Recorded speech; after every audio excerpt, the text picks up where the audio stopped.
world began with a sigh, not a roar. A breath, soft and deep, that stirred the nascent mists of creation into being.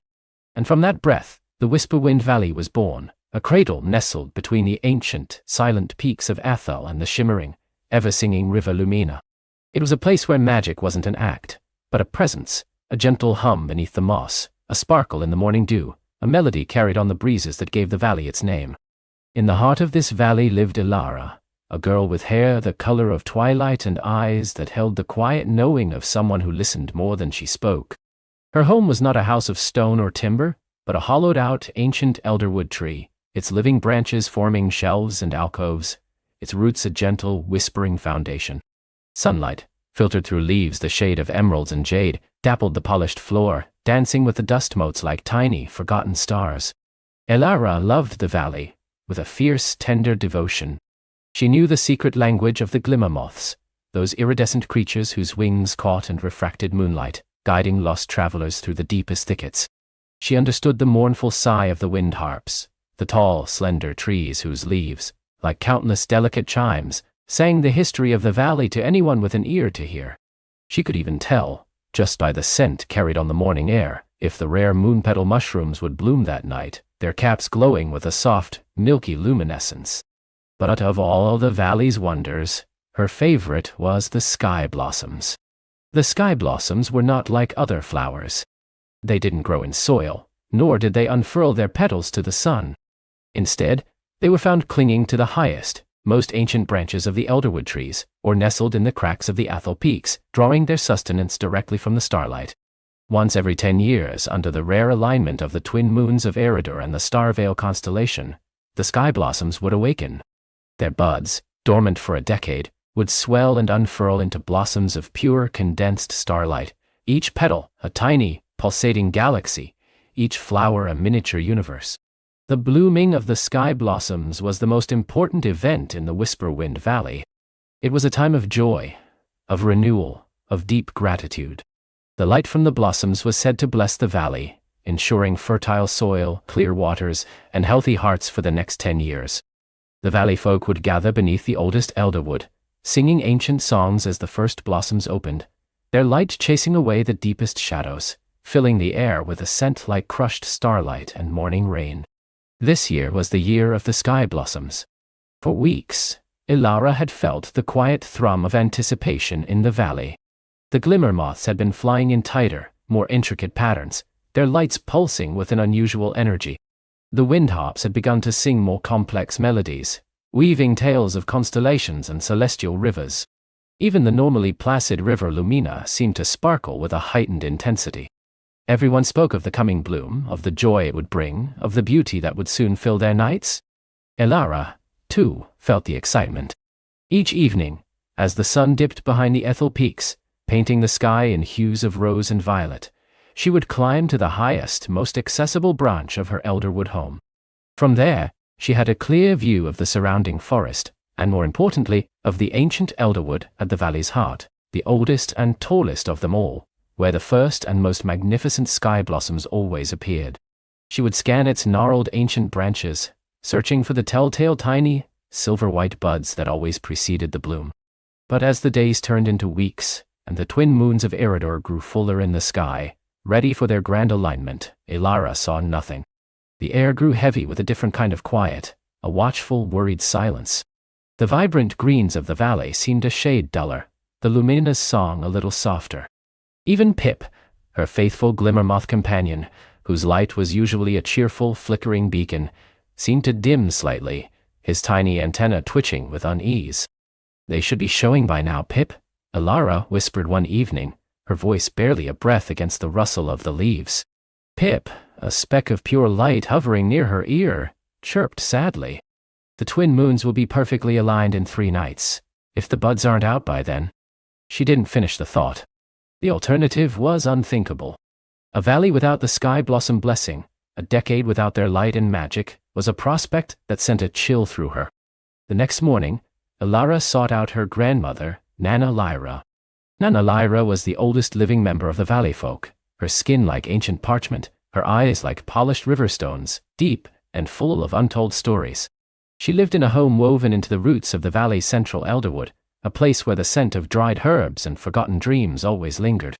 Nana, Elara began, her voice tinged with the worry that had been growing in her heart. The sky blossoms, they aren't budding.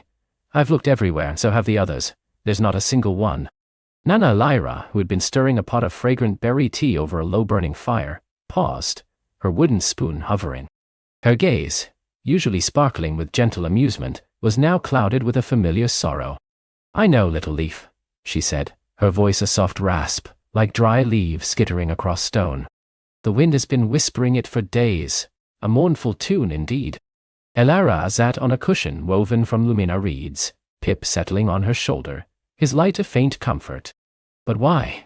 They've never failed before, not in living memory. Nana Lyra sighed, a long, weary sound. No, not in living memory, child. But the valley's memory stretches back further than any of us. Further than the oldest elderwood, further than the Lumina itself. There are stories, whispers from a time when the sky blossoms sometimes hesitated. Elara leaned forward, her heart quickening. Hesitated? Why? The blossoms, you see, Nana Lyra explained, her gaze distant, as if seeing ancient visions. They draw their light from the stars, yes. But they draw their real life from the heart of the valley. From the moon-petal spring deep within the whispering woods. It is the spring's silvery essence that first awakens the dormant seeds, coaxing them to sprout and reach for the starlight. Elara knew the moon-petal spring. It was a sacred, secluded spot, rarely visited, except by the valley's healers and elders. Its waters were said to glow with a soft lunar light, and its banks were always covered in a carpet of the luminescent moon-petal mushrooms. Could something be wrong with the spring? Elara asked, a new fear taking root. Nana Lyra nodded slowly. It is possible. Long, long ago, when the shadow weavers still roamed the outer reaches of the valley, and the heart of the world was not as settled, there were tales of the moon-petal spring's light dimming. When its light faded, so too did the sky blossoms. For the spring's light is not merely water. It is a conduit, a mirror of the stars themselves, connected to the very lifeblood of our valley. Shadow weavers. Elara had only heard whispers of such things, old nursery rhymes to scare naughty children, but Nana spoke of them as if they were real. Aye, Nana Lyra affirmed, a shiver passing through her frail frame. But those days are long past, thank the Lumina. Now, I fear the cause may be something more subtle. Perhaps the spring is simply weary. Or perhaps her eyes narrowed slightly. Something is drawing its light away. Drawing its light away. Elara repeated, her mind racing. But what could do such a thing? That, little leaf, is the heart of the mystery, Nana Lyra said, her voice softening. But I have a feeling, a strong one, that the valley needs its sky blossoms. And that perhaps you are the one who needs to find out why. Elara's breath caught. Me? But what could I do? I'm just... You are Elara, Nana Lyra interrupted gently. You listen to the wind. You speak with the glimmer moths. You see the magic others overlook. And sometimes it is the quietest heart that hears the valley's truest pleas. She reached out her hand, gnarled and warm, settling on Elara's cheek. Go to the moon-petal spring. See if its light truly dims. And if it does, look for what might be causing it. Look for anything that seems out of place, anything that doesn't belong. Elara felt a mix of trepidation and a burgeoning sense of purpose. The thought of venturing alone into the deeper, more secluded parts of the whispering woods towards the ancient spring was daunting. But the image of the valley without its sky blossom blessing, of a decade of dimness and quiet sorrow, spurred her on. I will, Nana, she said, her voice firming. I will go. Nana Lyra smiled, a rare bright smile that seemed to banish some of the worry from her ancient eyes. Take Pip with you. He knows the hidden paths, and take this. She reached into a small, intricately carved wooden box and pulled out a single dried moon-petal mushroom cap. It pulsed with a faint milky glow, barely visible in the daylight. Its light will guide you if the shadows grow too deep, and its scent will soothe the troubled spirit. Elara carefully took the moon-petal cap dight. It felt warm in her palm, a tiny beacon of hope. Thank you, Nana. Be careful, little leaf, Nana Lyra whispered as Elara stood to leave. The Whispering Woods hold many secrets, some beautiful, some forgotten, some best left undisturbed. But the valley needs its light, and sometimes even the smallest spark can reignite a fading flame. With a heart full of resolve, Elara returned home to prepare. She packed a small satchel, a water skin filled with fresh lumina water, a few dried berry cakes, and a small smooth riverstone she always carried for luck. Pip, sensing the gravity of their mission, buzzed around her head, his light a steady companion. All right, Pip, Elara murmured, adjusting the satchel on her shoulder. To the Moonpetal Spring. We need to find out what's happening. The journey to the Moonpetal Spring was not long, but it took them deeper into the Whispering Woods than Elara had ever ventured alone. The path, usually clear and well-trodden, seemed to grow fainter with every step. The trees here were older, their branches draped with long silvery moss that swayed like ancient beards in the gentle breeze. Sunlight struggled to penetrate the dense canopy, casting the forest floor in perpetual twilight. The air grew cooler, carrying the scent of damp earth, rich loam, and something else, a faint, metallic tang that Elara couldn't quite place. The wind harps here were silent, their leaves unmoving, as if holding their breath. Even the normally chirping forest creatures seemed hushed, their movements stealthy and quiet. Pip, usually darting ahead, stayed close to Elara's ear, his light bobbing rhythmically. He pointed with his tiny antenna, guiding her around gnarled roots that snaked across the path like sleeping serpents, and through thickets of thorn bush that seemed to reach out with grasping fingers. As they walked, Elara listened. She listened for the familiar sounds of the valley, the rustle of leaves, the distant call of a forest bird. But here, the sounds were different. A faint, almost imperceptible hum seemed to emanate from the very ground, a low thrumming that vibrated through the soles of her boots.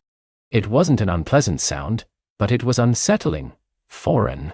They passed ancient stones, covered in moss and indecipherable carvings, remnants of a time long before the valley folk had settled here. Some of the carvings seemed to depict swirling stars and crescent moons, others showed figures with outstretched hands, as if reaching for something unseen. Elara paused at one such stone, tracing a finger over a spiral pattern that pulsed faintly with a dull inner light. Even these ancient markers seemed to be losing their vibrancy. Deeper and deeper they went, until the forest became a cathedral of towering trees, their crowns lost in the swirling mist that always clung to the higher reaches of the Whispering Woods. The air was thick with the scent of pine and something sweet, like honeyed dew. Elara gripped the moonpetal cap in her pocket, its faint warmth a comfort. Finally, after what felt like an age, Pip gave a triumphant chirp and darted ahead, his light a rapid, flickering pulse. Elara followed, pushing aside a curtain of shimmering vine-like plants that hung heavy with dew. And there it was.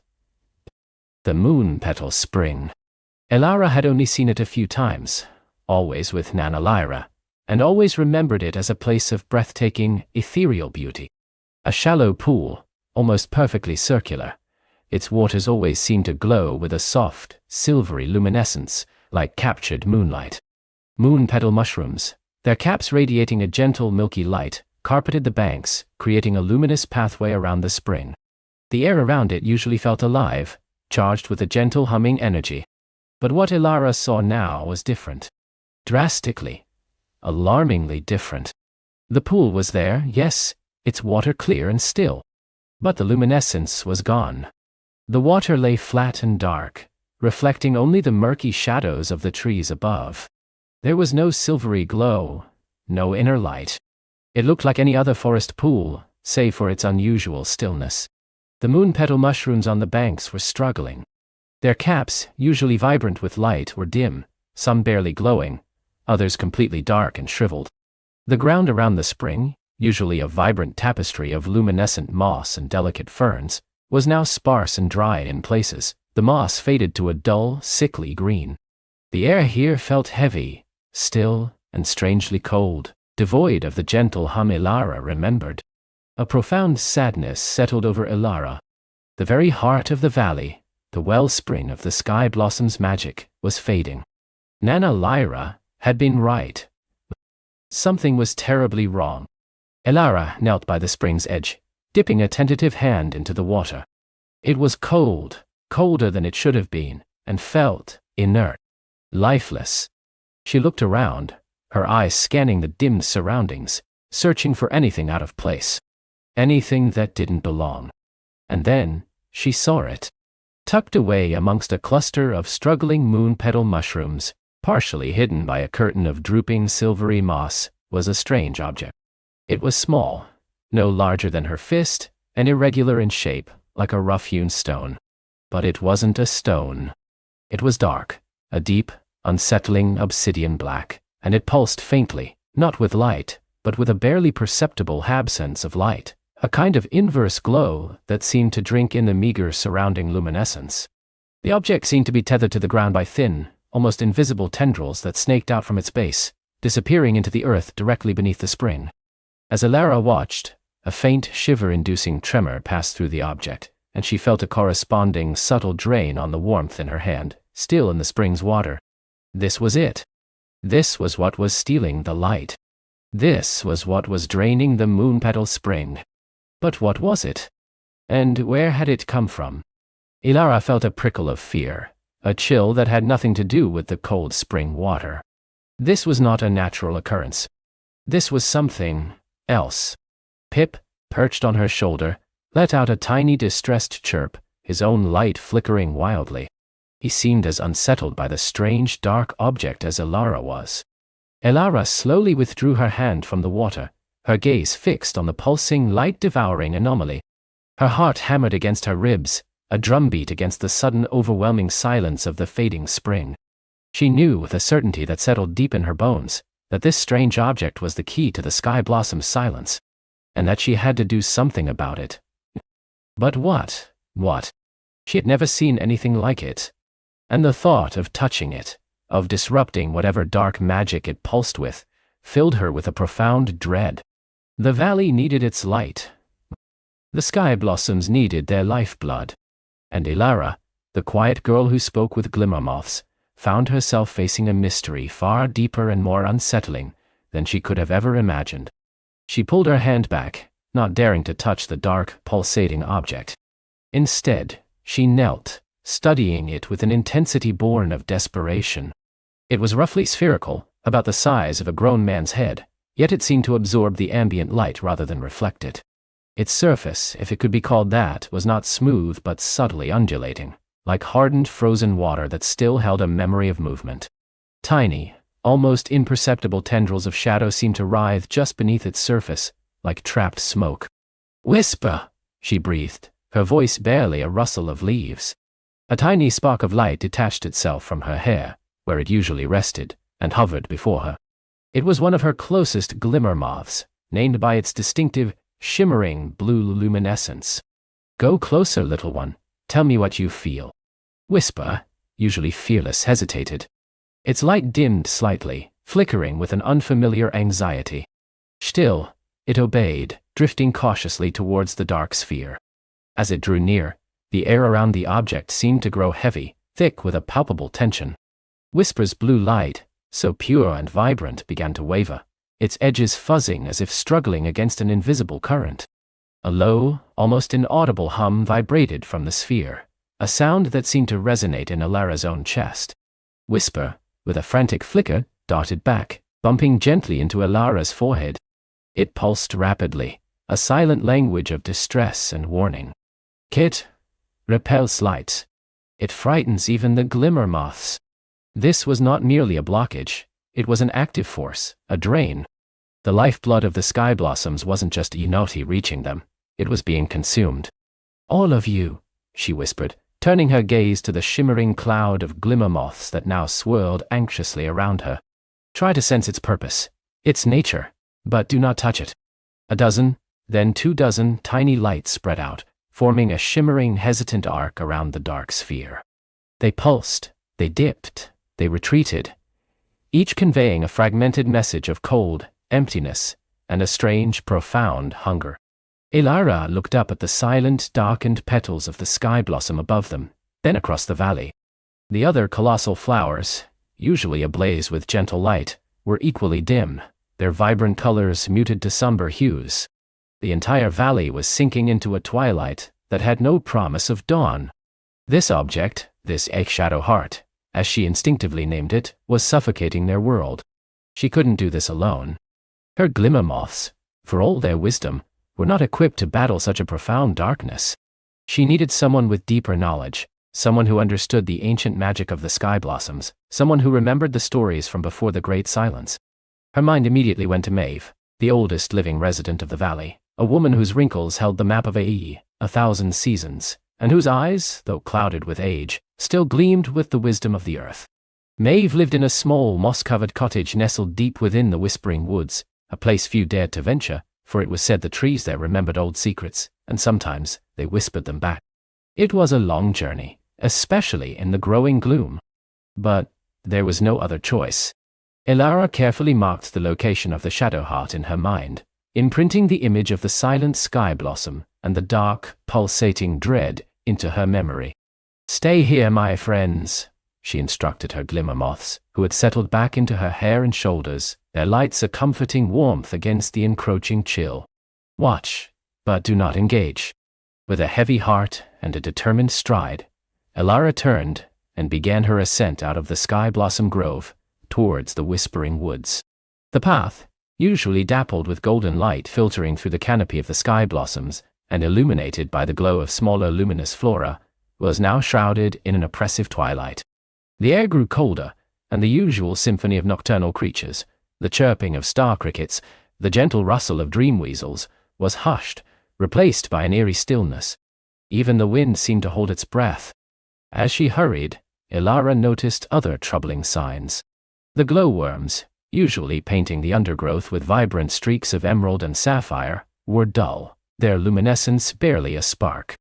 The dew on the leaves, which typically shimmered with captured starlight, was flat and lifeless. The very ground beneath her feet felt heavy, as if the earth itself was struggling to breathe. The shadow heart's influence was spreading, a creeping blight. It took her hours that felt like days, to reach the edge of the Whispering Woods. The ancient trees, gnarled and towering, seemed to lean in, their branches weaving a dense, shadowy ceiling. Here, the gloom was absolute, broken only by the faint, shimmering path Elara's glimmer moths created as they flew ahead, tiny beacons in the profound darkness. Maeve's cottage finally emerged from the gloom, a small, round dwelling built into the base of a colossal, ancient oak, its windows glowing with a soft, warm light, a stark contrast to the oppressive darkness outside. Elara approached the heavy wooden door, her heart pounding. She knocked, a hesitant rap that echoed unnaturally in the stillness. After a moment, the door creaked open, revealing Maeve. Her face, a tapestry of wrinkles, was framed by a halo of wispy white hair. Her eyes, though deep-set, held a sharpness that belied her age. She held a gnarled staff of polished driftwood, its tip glowing faintly. "Elara, child." Maeve's voice was a low rasp, like dry leaves skittering over stone. She didn't seem surprised to see her. Her gaze, however, immediately fixed on the glimmer moths, clinging to Elara, their lights dimmed and anxious. "The valley grows quiet, doesn't it? The sky blossoms weep without tears." "Maeve," Elara began, her voice trembling slightly. "I found something, at the base of the tallest sky blossom. A dark, pulsating sphere. It feels wrong. It drains the light. My glimmer moths can't even touch it." She described the shadow heart in detail, the dread it inspired, the silence it wrought. Maeve listened, her expression growing somber. Her hand, gnarled and ancient, stroked the smooth wood of her staff. "A shadow heart," she murmured, her eyes distant, as if searching through layers of memory. "I feared this day would come. The legends speak of such things. Relics of a time when the world was new, and darkness and light fought for dominion. These are not natural," Maeve continued, her voice gaining a deeper resonance. "They are seeds of primordial night, crafted by ancient forces to suppress the life-giving light, to claim the fertile lands for the encroaching shadows. They feed on pure light, on life energy itself, converting it into nothingness, into a void. The sky blossoms," Maeve explained, "are guardians of the light, drawing it from the very heart of the sun and filtering it, nurturing it, before releasing it as the valley's lifeblood. A shadow heart, placed at the base of the tallest, the heart blossom, aims to cut off the source, to silence the largest voice, and through it, dim all others. If it continues to feed, Maeve warned, it will not only silence the sky blossoms, but drain the very vitality from the soil, from the animals, even from us. The valley will become a barren husk, a shadow of its former self. How do we stop it? Elara asked, her heart sinking at the grim prognosis. Maeve sighed, a sound heavy with the weight of ages. A shadow heart cannot be destroyed by brute force, nor by simple light. It thrives on conflict, absorbing even the energy of attack. It must be rebalanced. Its internal void must be filled, not with light, but with its direct opposite, pure, unadulterated echo sound. Echo sound, Elara echoed, confused. It is the sound of creation, child, Maeve explained patiently. The first note sung when the stars were born, the whisper of the earth awakening. It resonates with the deepest frequencies of life, a vibration that cannot be absorbed by darkness, but rather, it harmonizes it. It is what allows the sky blossoms to filter the sun's raw power into gentle, nourishing light. It is their song, their true voice. But where do we find it? Elara asked. The sky blossoms are silent. The sky blossoms merely channel it, Maeve corrected. The source is far older, far deeper. Legend says that beneath the roots of the tallest sky blossom, the heart blossom itself, lies a chamber. The chamber of whispering rooting, and within it, the resonating crystal way, a relic from the dawn of time, which holds the pure echo sound. But if the shadow heart is at the base of the heart blossom, Elara started. Indeed, Maeve confirmed. The shadow heart blocks the direct path, but there is another way. An old passage, long forgotten, known only to a few. It winds through the forgotten caverns beneath the valley, guarded by creatures of old beings who were tasked with protecting the balance of light and shadow long before our people came to this valley. Guardians? Elara questioned, a shiver running down her spine.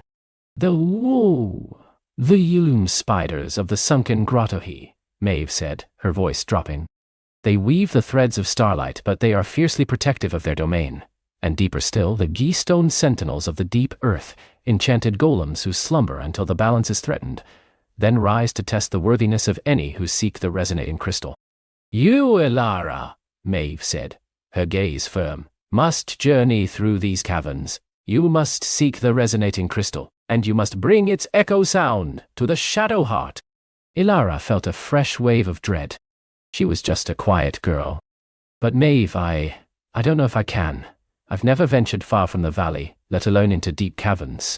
Your glimmer moths are your guide, child, Maeve said, placing a gentle, reassuring hand on Elara's arm. They speak the language of light and shadow. They will show you the way, and your quiet heart, your connection to the life of this valley, is your greatest strength.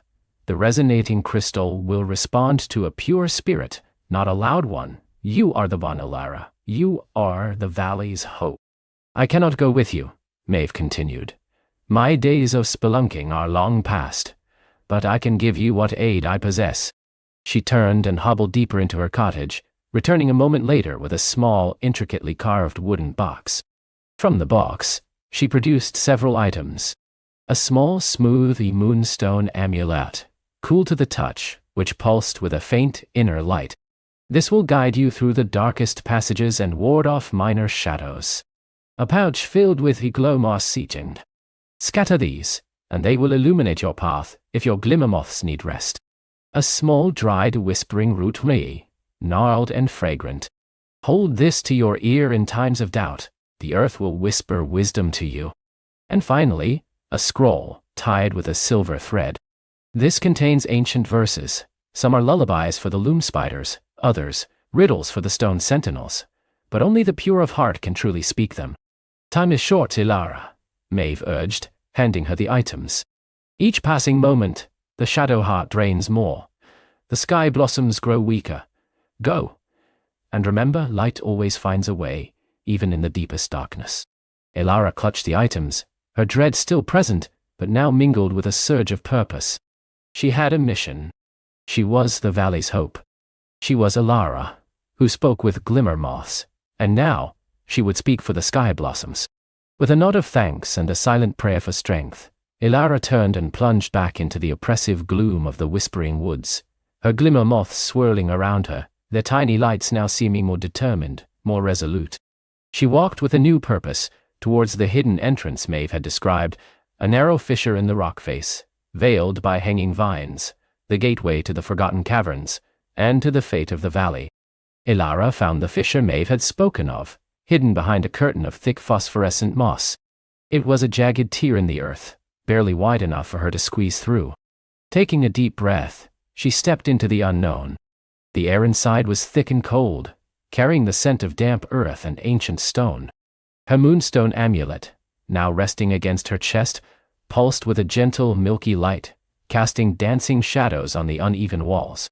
Her glimmer moths, emboldened by Maeve's words and Ilara's resolve, swarmed ahead, their collective glow illuminating the twisting passage. The path sloped steeply downwards, the rough-hewn steps slick with moisture. The silence was profound, broken only by the drip of unseen water and the faint, almost musical hum of the earth itself, a sound Ilara now recognized as the distant echo sound. After what felt like an eternity of descent, the passage opened into a vast, echoing cavern. It was a place of breathtaking, eerie beauty.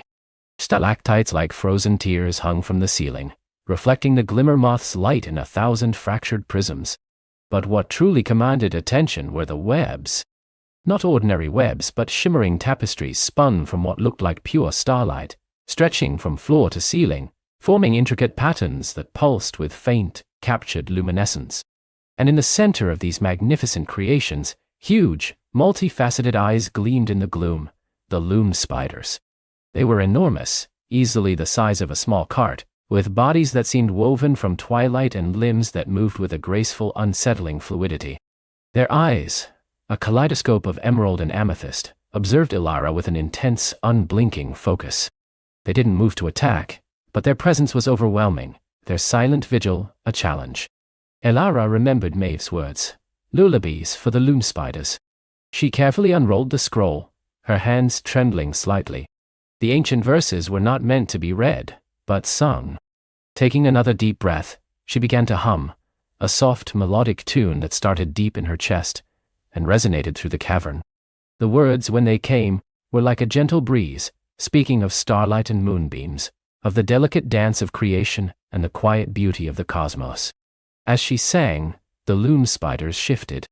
Their many eyes softened, and their massive forms seemed to relax slightly. The shimmering webs around them began to pulse in time with her song, a silent, visual symphony. One of the largest spiders, its iridescent carapace gleaming, slowly extended a delicate leg, tapping a rhythm on a nearby web strand. It was not a threat, but an acknowledgement. A path, woven with shimmering threads, slowly unfurled before Ilara, leading her deeper into the grotto. The spiders had accepted her song. Ilara walked on, the gentle hum of the echo sound growing ever so slightly stronger, like a promise in the distance. The moonstone amulet glowed more brightly, and even her glimmer moth seemed invigorated. The air grew heavier, warmer, smelling of mineral and ancient earth. She passed through narrower tunnels, some so tight she had to turn sideways, her heart thumping against her ribs. Finally, she emerged into another vast chamber, far more primordial than the last. Here the walls were not crystalline but rough, dark rock, veined with glowing phosphorescent minerals. And standing guard, utterly still, were the stone sentinels. They were colossal figures, carved from the very rock of the cavern, resembling giants with impassive, craggy faces and powerful, blocky limbs. 3 of them stood in a silent semicircle, blocking the only visible path forward. Their eyes, deep-set crevices in their stone faces, began to glow with a faint internal orange light as Ilara approached. "Who approaches the heart of earth?" a voice rumbled, deep and resonant, seeming to emanate from the very stone around her. It was not one voice, but 3, perfectly synchronized, shaking the ground beneath her feet. "What purpose guides your steps through the ancient ways?" Ilara swallowed hard. "Riddles for the stone sentinels." She unrolled the scroll again. "I am Ilara, of the Sky Blossom Valley," she said, her voice small but clear. "I seek the resonating crystal, to mend the silence." "The crystal is not for the unworthy," the sentinels boomed. Prove your worth, child of light. Answer our riddle, or turn back to the surface world. Elara took a steadying breath. I am ready. I have no voice, yet I sing the oldest song. I have no form, yet I shape the world. I have no hunger, yet I feed all life. What am I? Elara pondered the words. No voice, yet sings. No form, yet shapes. No hunger, yet feeds. Her mind went to the sky blossoms, to the light, to the valley itself. But none fit perfectly. Then her gaze fell upon the glimmer moths, and the soft pulse of the moonstone. She thought of Maeve's words, echo sound, the sound of creation, the first note.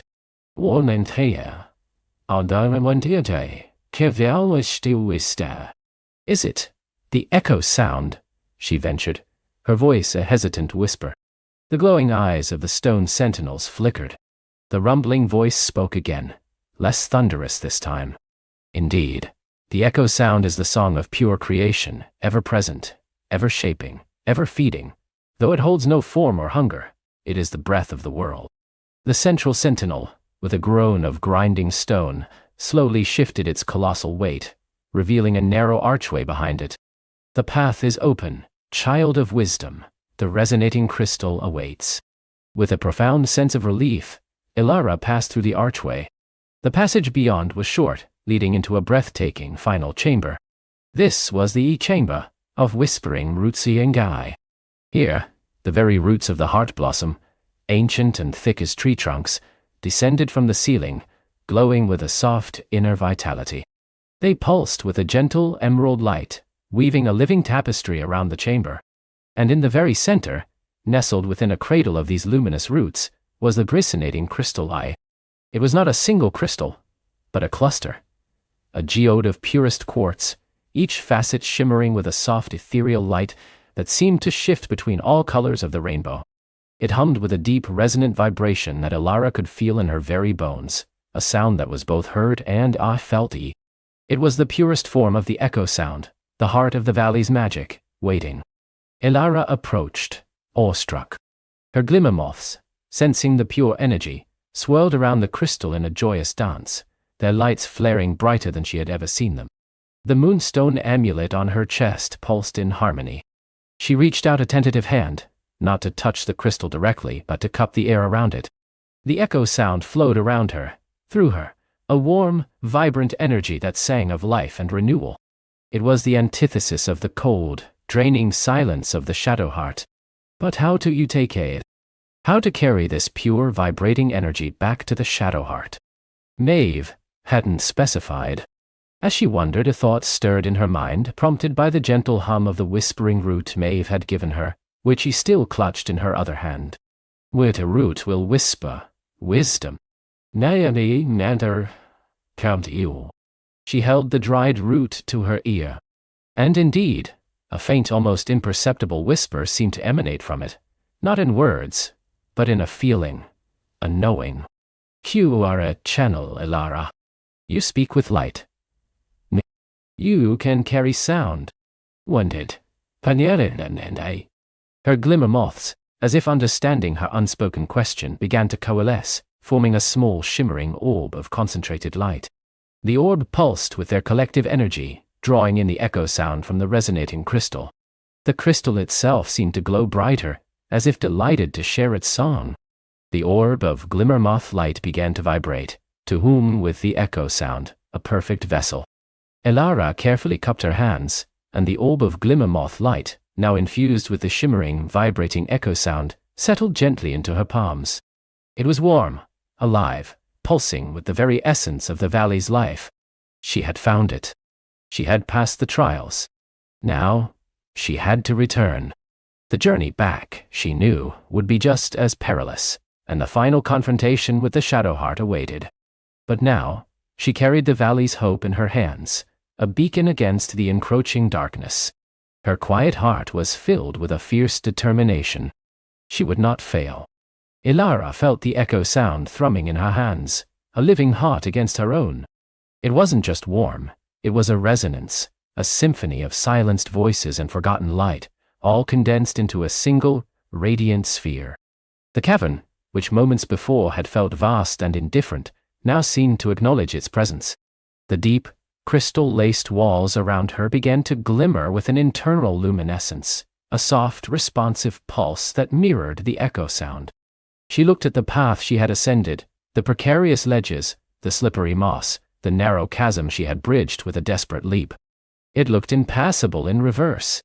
But as the echo sound pulsed, a faint, almost invisible pathway of shimmering dust motes materialized, clinging to the sheer rock face. It wasn't a physical bridge, but a suggestion, a whisper of where to place her feet. Trusting the valley's wisdom channeled through the luminous sphere, Elara began her descent. Each step was guided by an instinct sharper than sight. Now, the echo sound in her hands hummed softly, and where its light touched the rock, footholds seemed to solidify, edges to soften. The air, once heavy with the scent of damp earth and ancient stone, began to carry a faint, sweet aroma, like mountain blossoms stirring after a long sleep. The silence, too, was different. It was no longer the oppressive, watchful quiet of the deep earth, but a peaceful hush, as if the mountain itself was holding its breath, listening to the new song she carried. Hours blurred into a descent that felt both swift and eternal. She passed through caverns where stalactites, previously dull and brittle, now dripped with a clear, sparkling water that tasted faintly of starlight and growing things. She saw veins of ore, once dark and inert, now gleaming with inner fire, their colors shifting from muted gray to vibrant sapphire and emerald.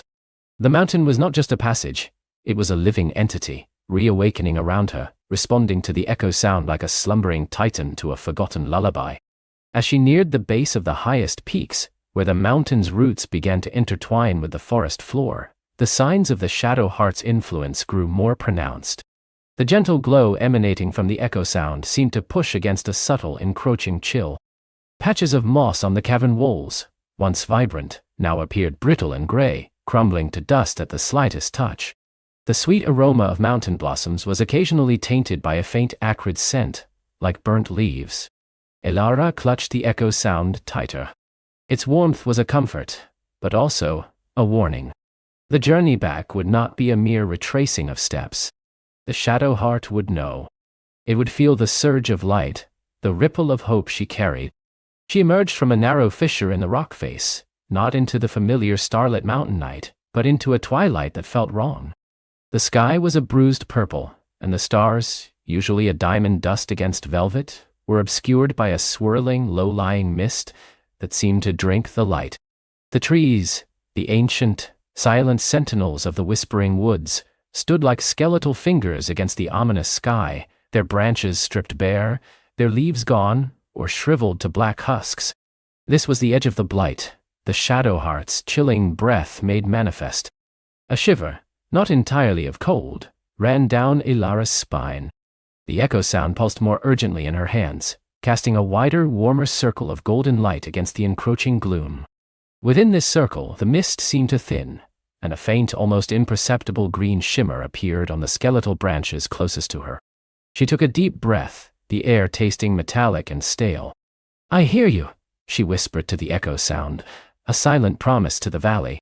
"I will not let it win.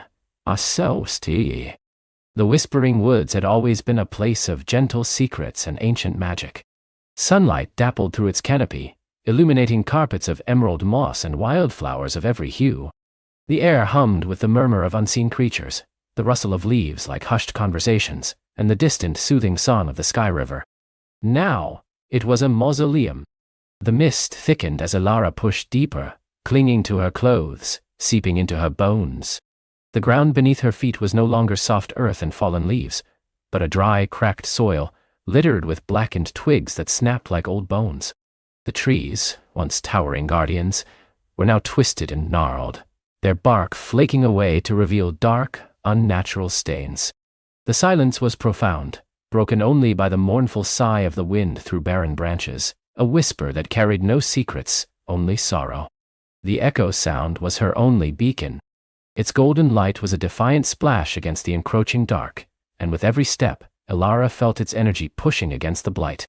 Where its radiance touched the ground, faint emerald shoots of grass unfurled, only to recede slowly as she passed, as if shyly testing the air before retreating from the overwhelming darkness. But the sight, fleeting as it was, gave her strength. The valley, Inkati heel. Her path was no longer clear. The familiar trails were swallowed by the encroaching decay. Landmarks vanished or transformed into grotesque parodies of their former selves. Yet, the echo sound seemed to guide her, its pulses growing stronger, softer, indicating direction. It led her not along the most obvious path, but through forgotten hollows and dense thickets, as if seeking hidden veins of life beneath the surface. She came to a clearing, or what had once been one.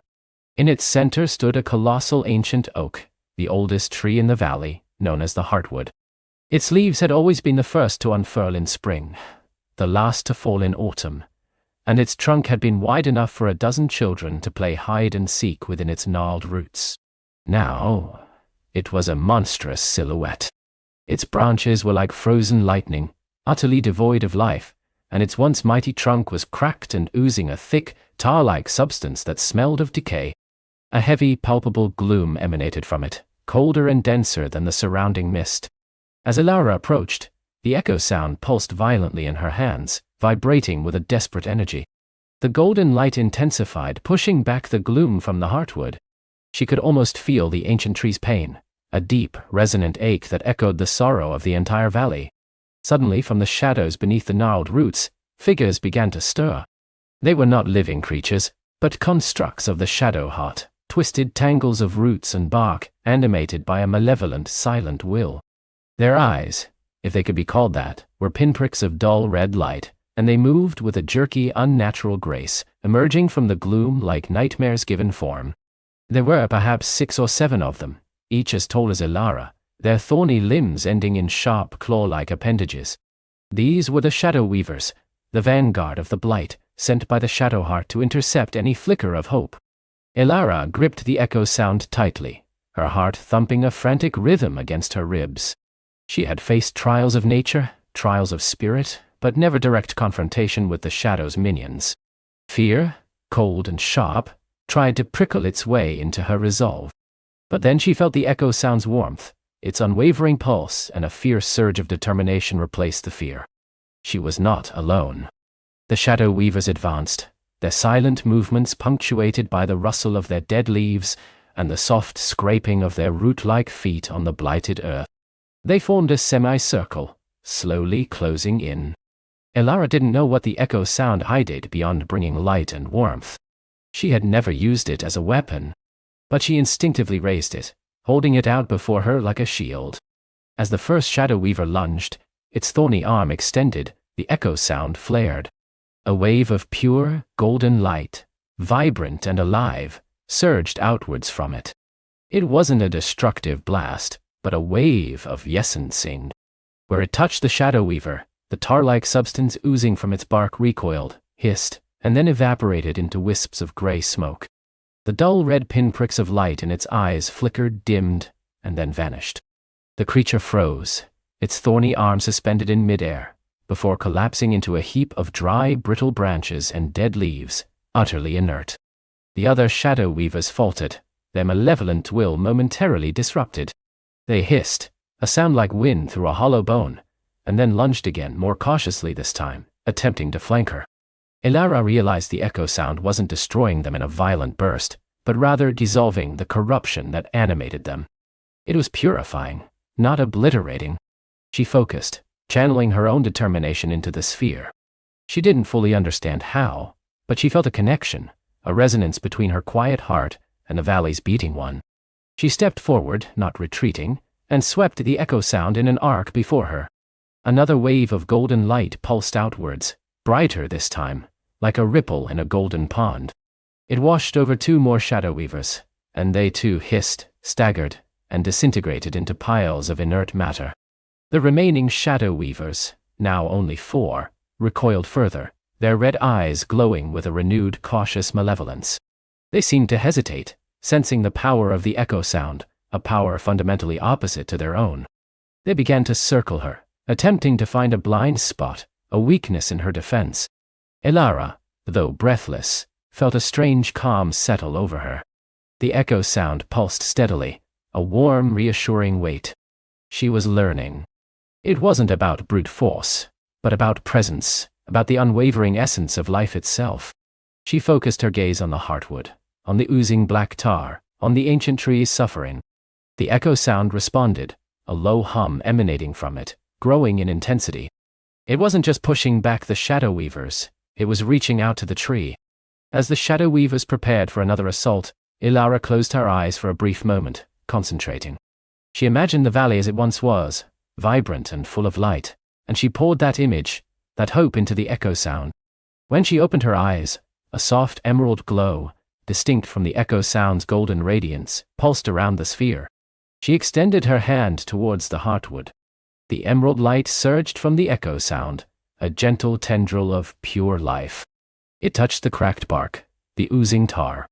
Instantly, the tar began to recede, to evaporate, revealing the ancient, scarred wood beneath. A faint, almost imperceptible green began to spread beneath the bark, like a slow-motion blush of returning life. The shadow weaver shrieked, a sound that grated on her very soul, a raw, tormented cry of pure agony. The emerald light, though gentle, was poison to them. They twisted, contorted, and without another attack, they dissolved into wisps of dark smoke, leaving behind only the acrid scent of their passing. Ilara lowered the echo sound, breathing heavily. The clearing was silent once more, save for the gentle hum of the sphere in her hands. The mist still clung to the edges, but around the heartwood, the air felt lighter, cleaner. The tar was gone, and while the tree was still bare and scarred, that faint emerald glow beneath its bark was a promise. She felt a wave of exhaustion, the effort of channeling the echo sound's purifying energy leaving her drained. But also, a profound sense of accomplishment. She had not only defended herself, but had begun to heal the valley. The echo sound wasn't just a symbol, it was a tool, a living conduit for the valley's resilience. She spent a moment resting against one of the heartwood's mighty roots, feeling the subtle tremor of returning life within it. The echo sound, now a softer, steady glow, warmed her hands. She knew this was just the beginning. The shadow heart itself awaited. Beyond the whispering woods, the land transformed entirely. The lingering mist gave way to an oppressive, absolute darkness, not of night, but of absence. The sky was an endless canvas of bruised purples and sickly greens, perpetually overcast by heavy, light-absorbing clouds. No stars, no moon. Only the chilling, omnipresent gloom. This was the blighted lands, the heart of the Shadowheart's domain. Here, nothing grew. The ground was a wasteland of jagged, blackened rock and choking dust. Twisted, skeletal trees, unlike anything found in the whispering woods, clawed at the sky like desperate supplicants, their branches fused into grotesque, impenetrable thickets. The air was frigid, biting, and smelled of ash and decay, heavy with a silence that screamed of death. The echo sound, however, shone with an even greater brilliance here. Its golden light cut through the gloom like a spear, creating a moving bubble of warmth and color against the monochrome despair. Around her, the dust motes danced in its light, and Ilara swore she could hear a faint, high-pitched hum emanating from the sphere, a note of defiance against the surrounding silence. Every step was a struggle. The ground was treacherous, crumbling underfoot. The cold seeped through her clothes, through her very skin, seeking to extinguish the warmth the echo sound provided. And the silence was not truly empty. It was filled with whispers that were not sounds, but suggestions, invasive thoughts that tried to plant seeds of doubt and despair in her mind. Ah, you are alone. You are small. This darkness is too vast. You cannot win. Yes. Ilara fought them back, clenching her jaw, focusing on the echo sound's steady pulse. Kai carry the valley's hope, she reminded herself. Kai am not alone. Why? India. Yeah. As she ventured deeper, the land began to shift and warp. What appeared to be a solid path would suddenly dissolve into a sinkhole of tar-like mud. What seemed like a distant landmark would twist into a mocking illusion. The Shadowheart was actively trying to disorient her, to break her spirit before she even reached its core. The echo sound was her compass, her shield, and her guide. Its light cut through illusions, revealing the true treacherous paths. Its warmth kept the cold despair at bay. And sometimes, when the whispers grew too loud, a gentle hum from the sphere would resonate in her chest, strengthening her resolve, clearing her mind. She walked for what felt like an eternity, her legs aching, her mind weary, but her spirit unbroken. The shadow heart was a physical presence now, not just an influence. She could feel its malevolent gaze, a prickling sensation on her skin, as if unseen eyes were watching her from every shadow. Finally, she came to the edge of a vast gaping chasm. It stretched further than the eye could see, a bottomless black maw that swallowed all light. From its depths rose a perpetual, swirling black mist, thicker and more suffocating than any she had encountered. And in the very center of this chasm, suspended over the abyss by unseen forces, floated a colossal, pulsating mass of pure darkness. This had to be it. The shadow heart. It wasn't a heart in the way she understood it, but an anti-heart, a void that consumed. It pulsed with a slow, rhythmic beat, a beat that resonated with the oppressive silence of the blighted lands, a counter-rhythm to the valley's vibrant life. Around it, faint, spectral tendrils of darkness stretched outwards, like the roots of a monstrous invisible plant, drawing life from everything they touched. The air around the shadow heart was colder than anything she had ever felt, a cold that didn't just chill, but sought to freeze the very light within her. The whispers intensified, now forming clear, chilling words in her mind, a voice that was ancient and utterly devoid of warmth. "I, foolish child, you bring a flicker to a void. It will be extinguished. Your hope, your valley, your very essence will be consumed." Elara stood at the chasm's edge, the echo sound blazing in her hands, its light fighting valiantly against the encroaching darkness. She could feel the enormous pull of the shadow heart, a craving for the life and light she carried. It wanted to devour the echo sound, to absorb its power and silence the valley forever. She stared across the abyss at the pulsating black mass, its malevolence a tangible force. There was no visible path, no bridge, no way to reach it. The chasm was too wide, too deep. She had come all this way, through trials and shadows, only to be stopped by an impassable void. Despair threatened to overwhelm her, a cold wave washing over her determination. But then the echo sound pulsed, not just with warmth, but with a surge of energy, a distinct resonance that felt like an encouraging touch. It seemed to be pointing subtly towards a point directly opposite her, on the other side of the chasm, where the darkness seemed even denser, almost solid. Elara looked again. Through the swirling black mist, she thought she saw something, a faint, almost invisible structure.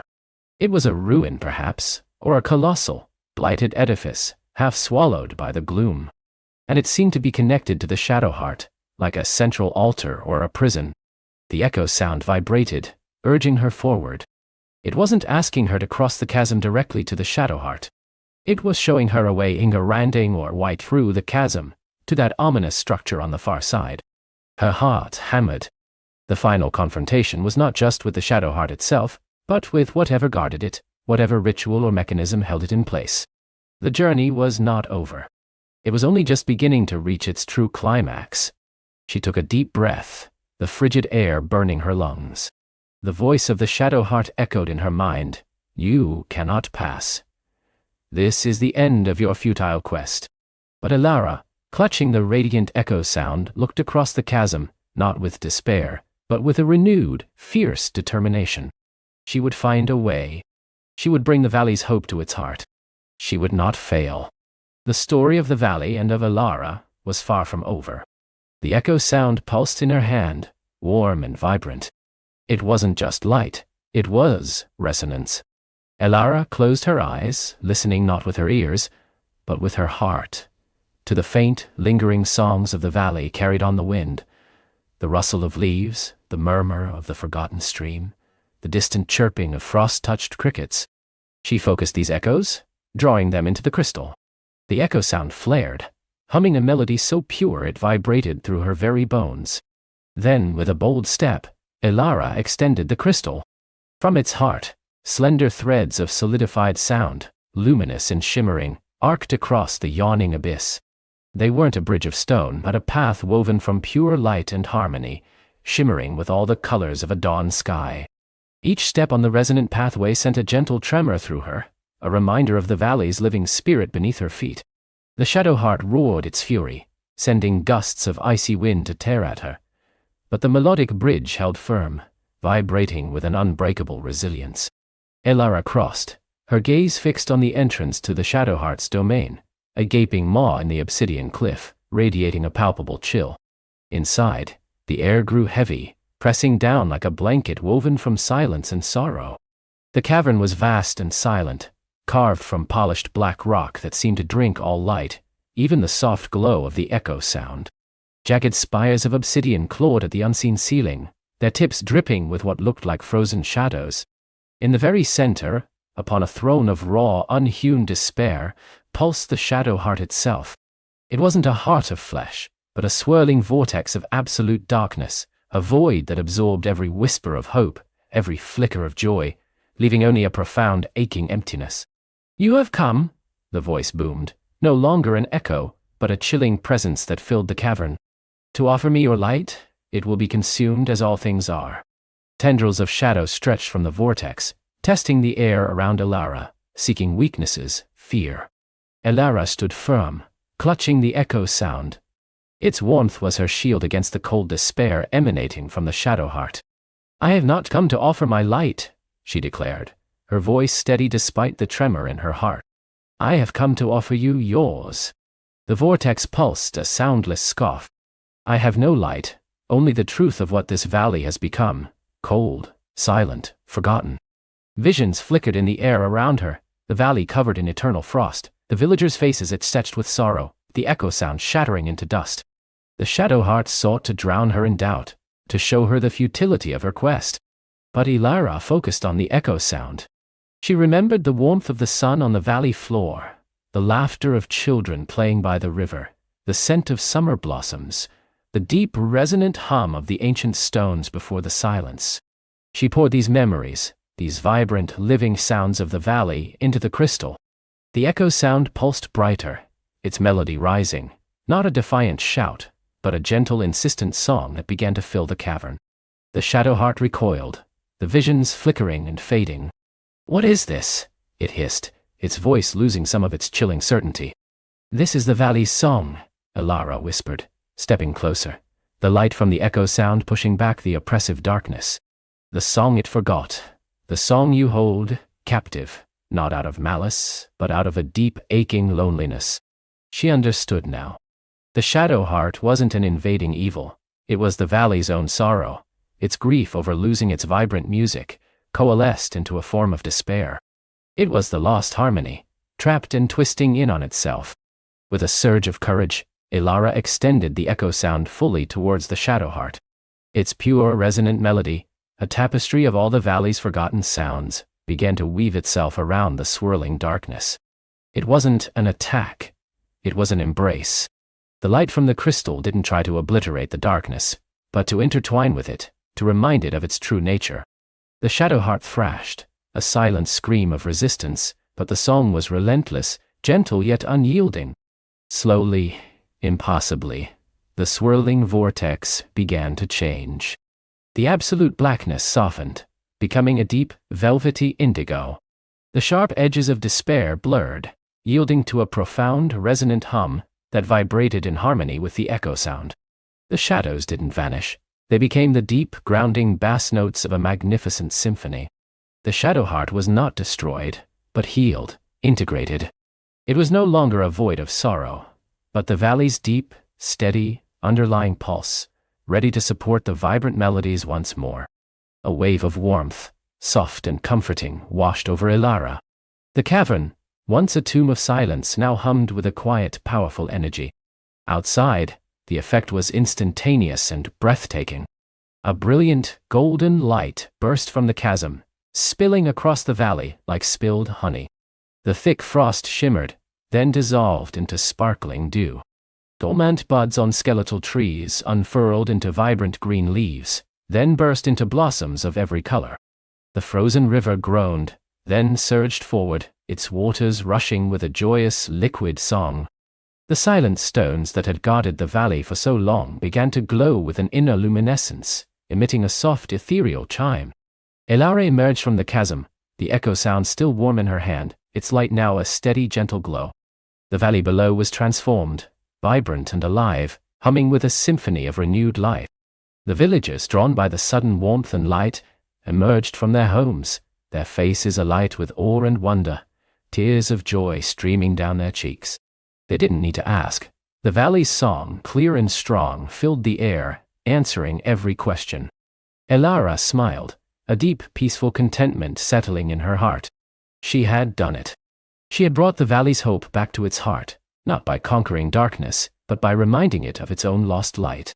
And as the first rays of a truly warm sun touched the highest peaks, painting the sky in hues of rose and gold, Elara knew that the valley would sing again, its story, and hers, now filled with a harmony that would last for all the bright, beautiful days to come. Now, little one, may your own dreams be filled with such beautiful songs and the warmth of a heart full of hope. Sleep well, and dream of adventures yet to unfold.